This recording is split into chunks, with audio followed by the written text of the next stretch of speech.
Okay, welcome back everybody. Now we're about to head into module 2, which is calling puts how option contract work. So we're going to go ahead, get into it. Okay, let's go into the first lesson. So we are here. There's two types of option contracts. You have calls and you have puts. These are the basic things. These are the two basic terms or the type of contracts that you'll have.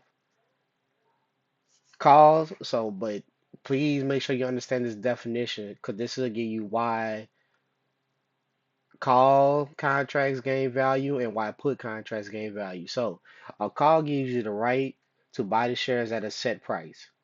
So, remember this call gives you the right to buy the share, but since this is an option contract, it gives you the right but not the obligation. Puts gives you the right to sell shares at a set price. So, call gives you ability to buy shares at a set price, and puts give you the right to sell at a set price. Literally have it right here. Call equals right to buy, puts give you the right to sell. Simple but critical. Simple but very important. Okay, check here. Done, let's move on.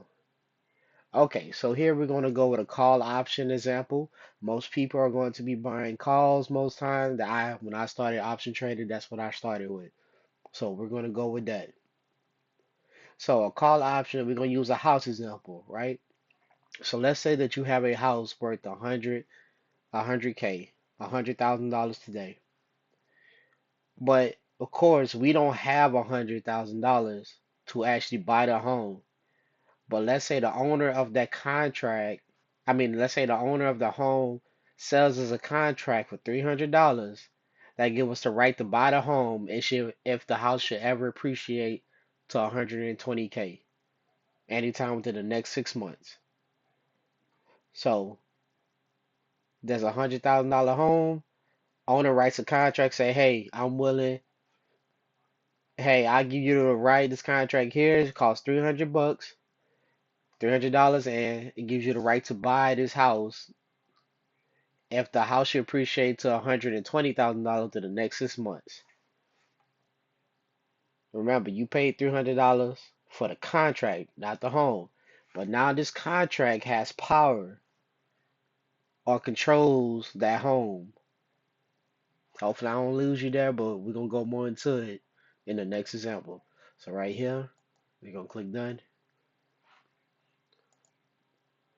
Okay, call contracts gain value. Now, suppose there's a market rise, and that same home, that 100,000 home, now is worth 150,000. Okay, but that contract we bought said we can buy it for 120.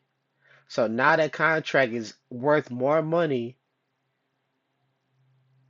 because it gives you the right, because it is the term we call it is in the money.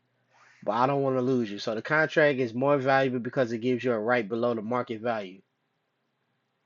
Now, so we have a contract that we bought for $300 that said that we can buy the home for 120,000. Again, we didn't have the $100,000 to just buy the home out cash.